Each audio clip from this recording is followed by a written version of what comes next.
یہ عین وہی بات ہے جو مسلم لیگ نون کیا کرتی تھی، مولانا فضل الرحمان کیا کرتے تھے، اور پیپلز پارٹی بھی انڈائریکٹ یا ذرا تھوڑے کم مجازی الفاظ کا روپ پہنا کر تینوں پارٹیاں ایک ہی بات کرتی تھی کہ اوپر سے اشارے مل رہے ہیں جس کی وجہ سے وفاداریاں تبدیل ہوتی ہیں۔ اور اس پر یہ جو ہمارے میڈیا میں کچھ لوگ بیٹھے ہوئے ہیں جو پی ٹی آئی کے تنخواہ دار ہیں، اور کچھ ریٹائرڈ بزرگوار جنہوں نے اربوں خربوں روپے کما لیے، لیکن وہ ٹی وی پر بیٹھنے سے باز نہیں آتے کیونکہ وہاں سے اس خدمت کے بھی انہیں پیسے ملتے ہیں، تو وہ فوراً ہی فتویٰ لگاتے تھے کہ یہ اداروں سے جنگ ہے، اداروں پر حملہ ہے، اداروں پر اٹیک ہے۔ اب باپ کے نمائندے نے یہ بات کی ہے، ایم پی اے نے، تو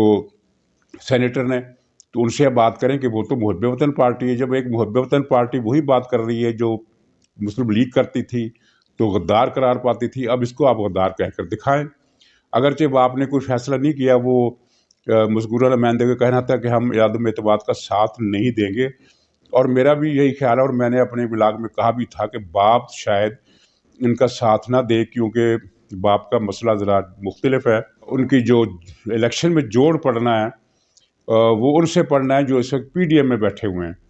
تو وہ پی ڈی ایم میں تبھی شامل ہوں گے یا اپوزیشن کا ساتھ تبھی دیں گے جب ان کو ان سیٹوں پر حصہ ملے، اور وہ ملنا نہیں ہے۔ چنانچہ وہ اپنی قیمت بڑھوانے کی کوشش کریں گے، اگر نہیں ملی قیمت تو پھر وہ شاید پی ٹی آئی کا ساتھ نہ بھی دیں،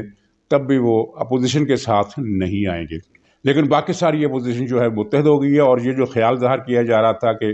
پی ڈی ایم کے اندر اختلاف ہو جائے گا، بلکہ کہنے والوں نے تو یہ کہا تھا کہ نواز شریف نہیں مانیں گے، اور نواز شریف تو جو اس دن جب وہ اجلاس ہوا سینٹرل کمیٹی کا مسلم لیگ کا، تو اس میں یہ بات طے ہو گئی کہ مسلم لیگ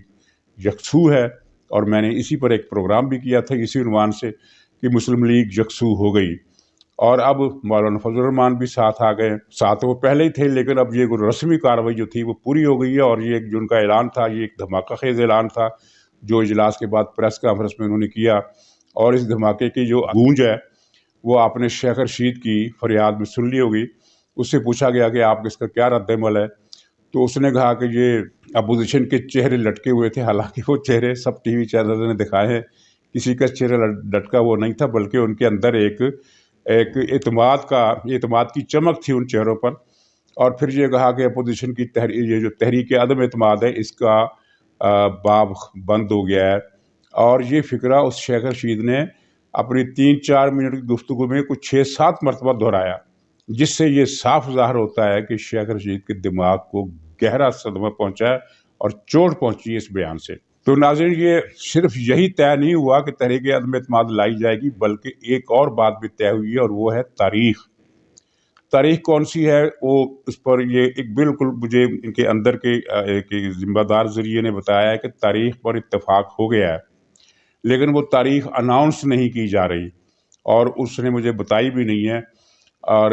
اس پر زرداری صاحب کو بھی اتفاق ہے، مولانا کا بھی اتفاق ہے، مسلم لیگ نون کا بھی اتفاق ہے، تاریخ انہوں نے منتخب کر لی ہے۔ اور اندازہ میں بتا سکتا ہوں، اطلاع نہیں ہے میرے پاس، اندازہ میرا یہ ہے کہ فروری کے آخر میں یہ شاید تحریک لانے کا اعلان کر دیں۔ مطلب یہ ہے کہ اگر فرض کیجیے 27 فروری کو اعلان کرتے ہیں تو اس کا مطلب یہ ہے کہ 1 یا 2 مارچ تک معاملہ جائے گا، اور یہ بات اپنی جگہ بدستور موجود ہے کہ شاید تحریک عدم اعتماد کے بجائے اعتماد کا ووٹ لینے تک بات پہنچ جائے، اور تحریک عدم اعتماد پر ووٹنگ کی ضرورت ہی پیش نہ آئے، یہ بھی ایک چیز ہے۔ اور ناظرین، یہاں ایک اور بات ہے، کچھ لوگ یہ کہہ رہے ہیں، اور یہ ظاہر ہے وہ جھوٹ پھیلا رہے ہیں، اور ان کا ایک مقصد ہے مایوسی پیدا کرنا یا شک و شبہ پیدا کرنا۔ وہ یہ کہہ رہے ہیں کہ تحریک عدم اعتماد دراصل جنرل باجوہ کے اشارے پر لائی جا رہی ہے، وہ چاہتے ہیں کہ عمران خان کو دباؤ میں لا کر وہ 1 سال کی توسیع حاصل کر لے۔ یہ جھوٹ ہے، اور اس جھوٹ کی 2 دلیلیں ہیں کہ یہ جھوٹ ہے۔ پہلی دلیل تو یہ ہے کہ عمران خان نے پچھلے 1 مہینے میں 3 مرتبہ فوجی قیادت کو معافی تلافی کی درخواست کی ہے، اور ساتھ ہی یہ پیغام بھی دیا ہے کہ میں توسیع دینے کے لیے تیار ہوں۔ اس کا مطلب یہ ہے کہ وہ جو دھمکیاں دے رہا تھا وہ بے اثر ہوئی، اور اس کو خود کو بھی پتہ چل گیا کہ یہ دھمکیاں میری بے اثر ہے، اور جو میں دھمکی دے رہا ہوں کہ ایٹم بم چلا دوں گا مارچ کے آخر میں، تو وہ میرے اختیار میں نہیں ہے، میرے بس میں نہیں ہے، میرے اندر اتنی جرت بھی نہیں ہے۔ اسی لیے اس نے نہ صرف یہ ہے کہ معافی تلافی کی، بلکہ 1 سال توسیع کی پیشکش کی، اور یہ میں بتا چکا ہوں، بلکہ دوسرے اصحاب سے بھی آپ کو اطلاع مل گئی ہوگی کہ جواب میں باجوہ صاحب کی طرف سے سرد مہری عمران خان کو دیکھنے کے لیے ملی۔ مطلب یہ ہے کہ انہوں نے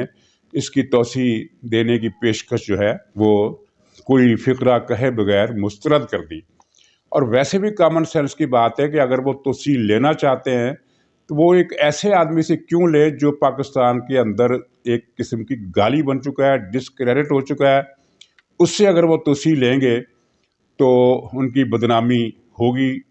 اور اگر وہ پی ڈی ایم سے توسیع لیتے ہیں، مجھے نہیں پتا پی ڈی ایم نے ان سے توسیع کا وعدہ کیا ہے یا پیشکش کی ہے یا نہیں کی ہے، لیکن مفروضے کے طور پر میں کہہ رہا ہوں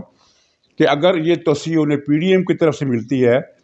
تو عوام کے اندر، ایک طبقے کے اندر جنرل صاحب کے لیے نسبتاً پازیٹیو خیالات پیدا ہو سکتے ہیں۔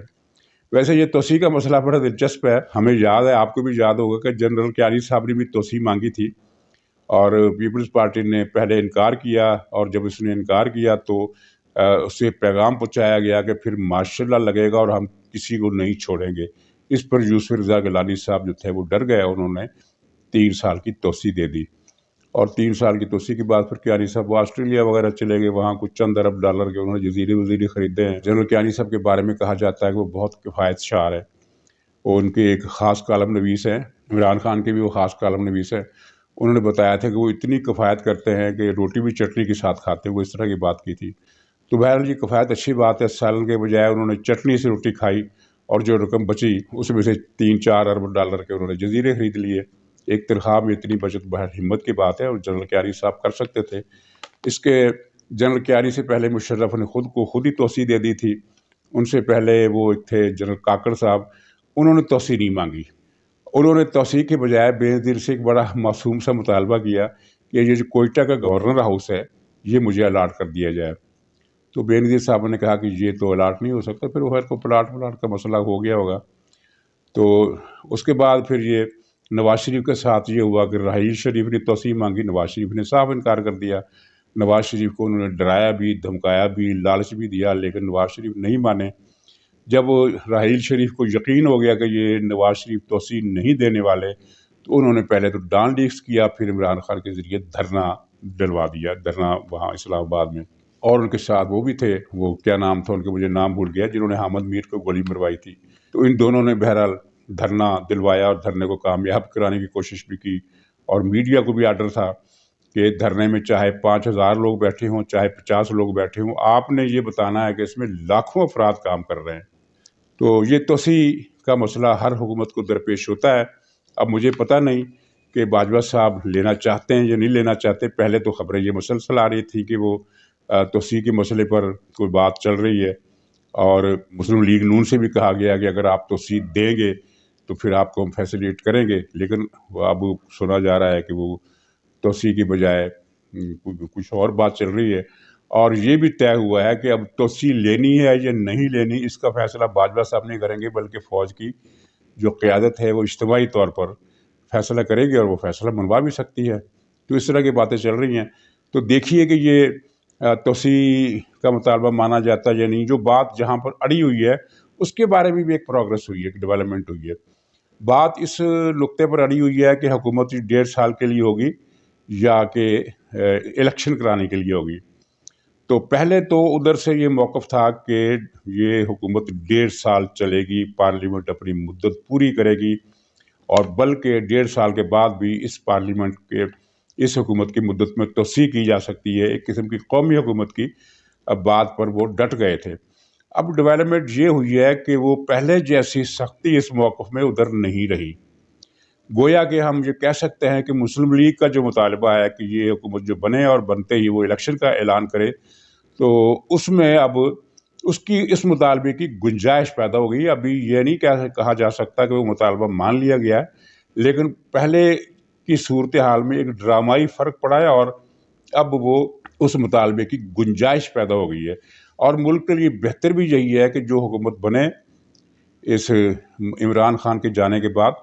وہ مختصر مدت میں الیکشن کرائے، پھر جو پارٹی آتی ہے وہ آئے، حکومت کا الیکشن جیت کر آئے۔ اور میرا خیال ہے، یہ میری اطلاع نہیں ہے لیکن میرا خیال ہے کہ عالمی حالات، عالمی دباؤ